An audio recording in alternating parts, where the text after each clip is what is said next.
As we said, the TSS and design stage is what feed into the selection of the appropriate turbine. So now that we are done with what we need to look out for or the boxes we need to check in our TSS stage, now let's move on and see what are the essential features or requirements you must consider when we are selecting a wind turbine. So that leads us to turbine selection stage. At this stage, some of the requirements are a bit technical, so I may have to explain to you with some calculations or designs on the board, but we will try to do it as simple as we can so we all understand it and we all follow through.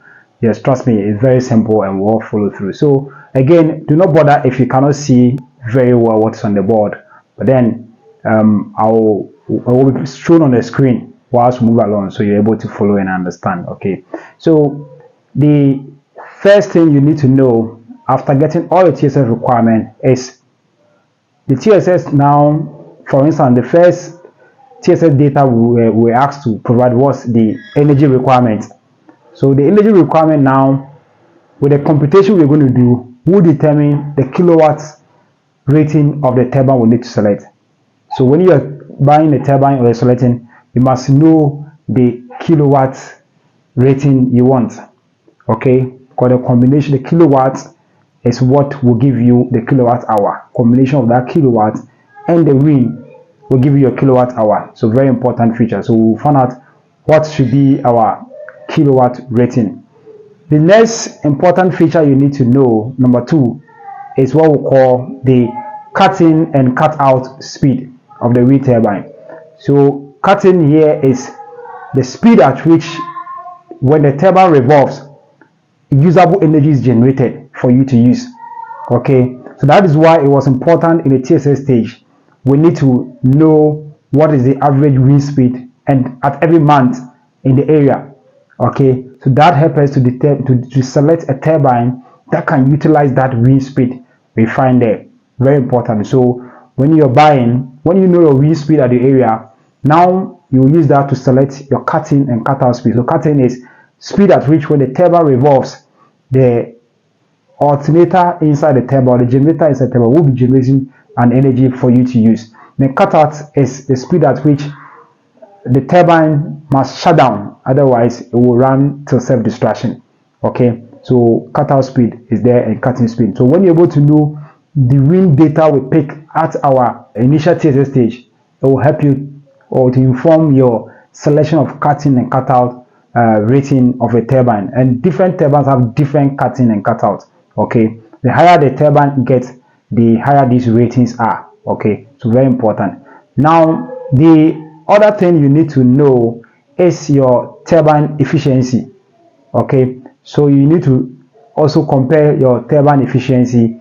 So you buy a turbine that some amount of energy out of it.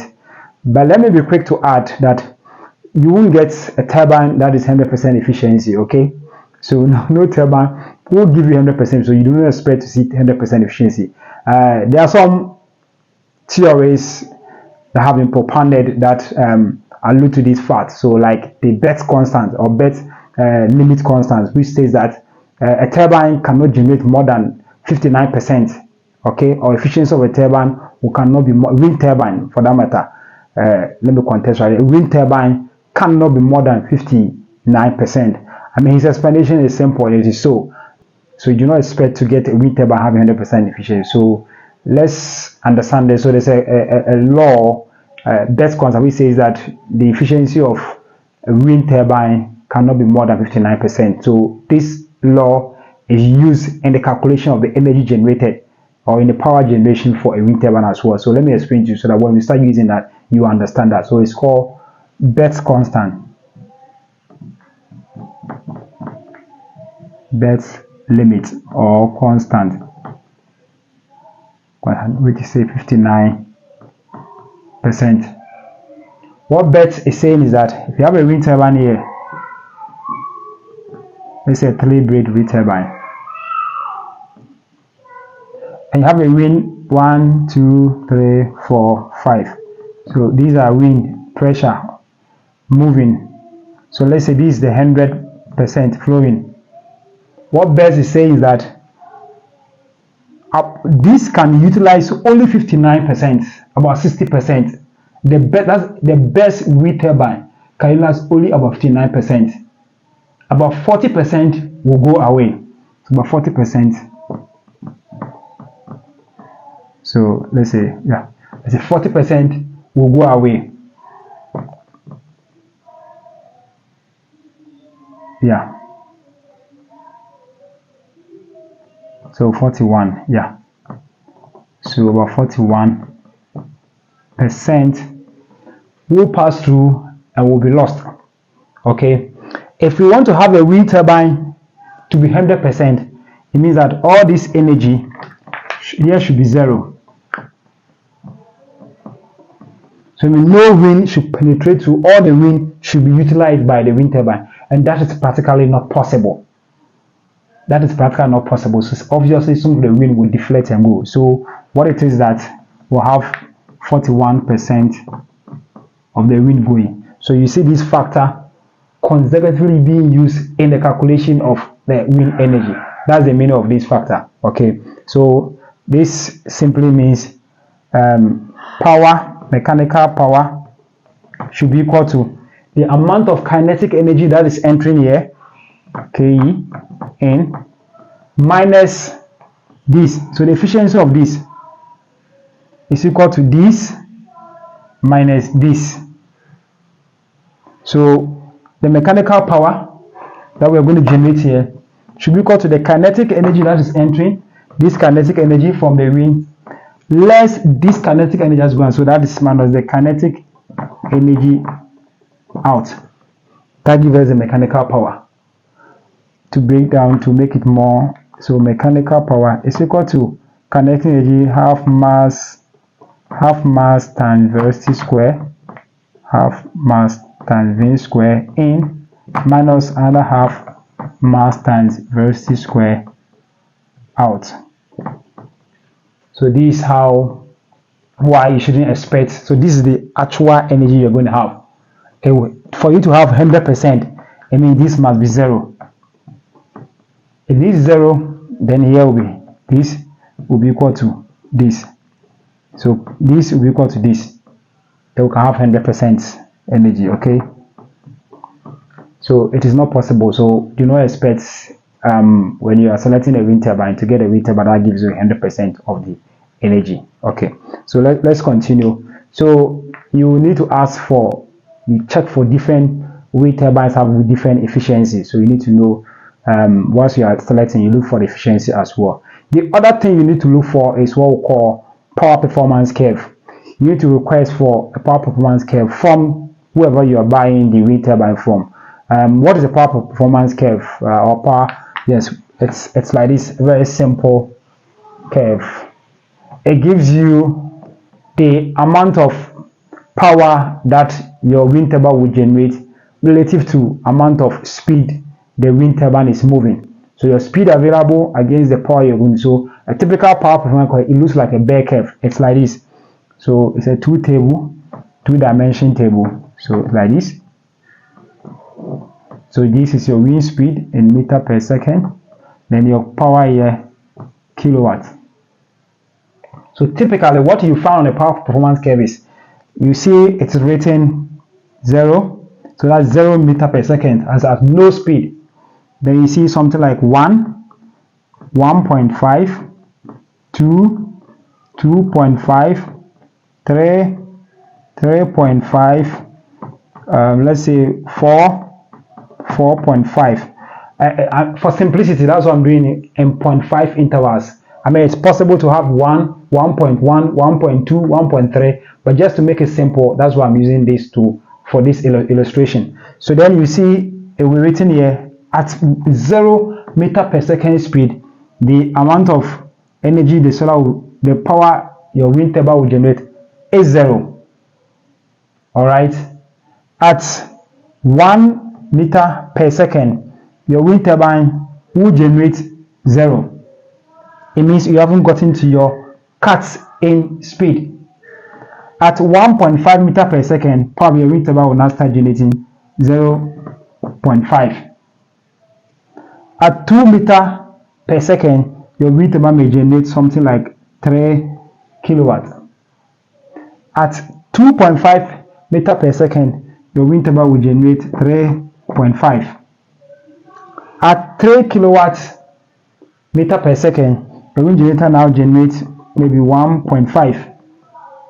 At 3.5 meter per second, wind generator generates 0.5. At 4 meter per second, the wind generator will generate 0. At 4.5, still 0. So if you look, this is how a typical power curve looks like. Power performance curve looks like. So if you look at it, you see when the speed is 0, you generate 0 power. When the speed increases to 1, you still generate 0 power.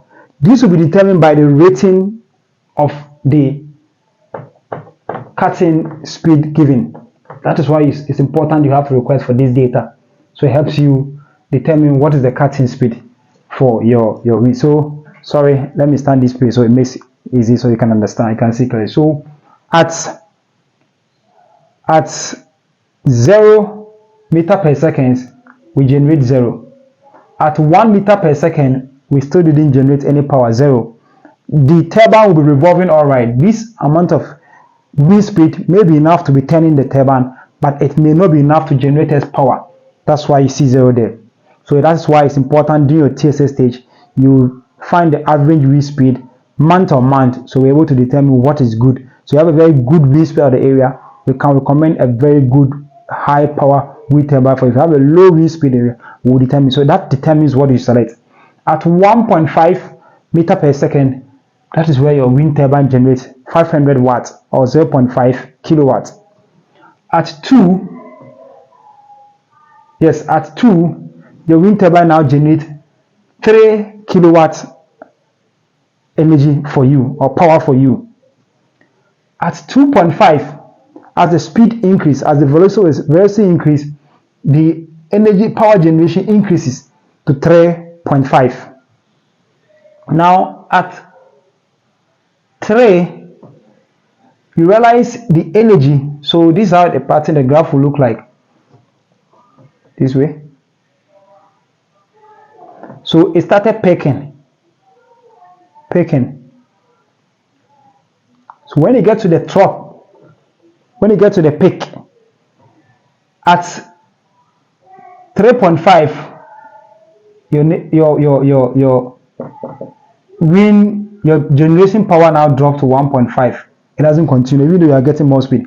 It tells you at this stage, the turbine is getting to the wind of the turbine is becoming too excessive, and they can destroy the turbine. So the braking mechanism in the turbine kicks in and start operating. At 4, even though we're having enough speed, your power generation keeps coming down. At 4.5, your power goes 0. Stop the wind turbine from generating power.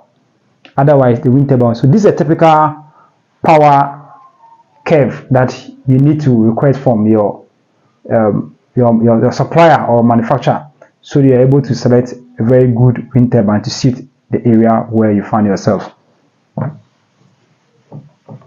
Okay, so we continue.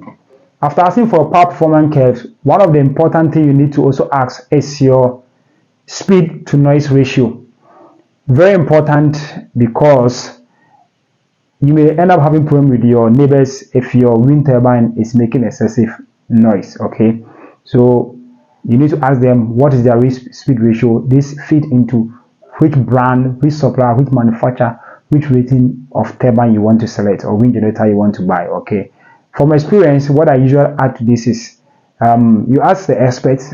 Someone can advise you from experience that there's what I call age to noise ratio. 1 5 months, 6 months wind turbine will still operate within the speed to noise ratio that is given. As the age increases, the noise level increases as well. So from experience, you would want to consult from others. Look, which wind turbine is able to give me the good noise, maintain the same noise level, just a little marginal increase in the noise level, even after 4 or 5 years of usage. Okay, it's very important. So you need to know that now. So after knowing wind to speed to noise ratio, one important thing you need to know is need to request is the wind breaking capacity of your wind turbine. Another very important feature that must be in every wind turbine for protection against overspeeding and self-destruction. Okay, so typically wind turbines have different techniques for doing this. Okay, some use the big ones use the pitch control, where the turbines are deflated so that it allows enough of the wind, a lot of the wind to go. Let me show you one.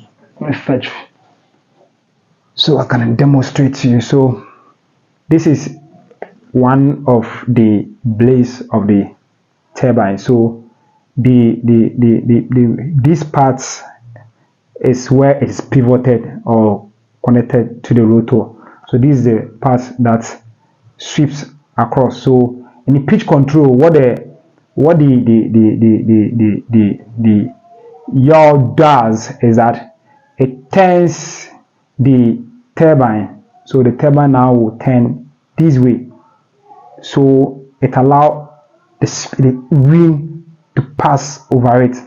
Okay, because the more it turns this way, it receives a lot of wind and there's so much pressure on it. So that's what we call the pitch control. So in pitch control, these turbines are able to turn this way. Okay, turn that way depending on the speed of the wind. So they have sensors on the nacelle that senses the speed of the wind, senses the direction, every other thing. Then it sends a feedback to the electronic control circuit. Now the control circuit now sends a feedback to the yaw circuit. The yaw circuit now activates the motors or the hydraulic motors. Then they start turning this one. This is usually done in the big turbines, not the small lower grade turbines. Okay, so it's very important.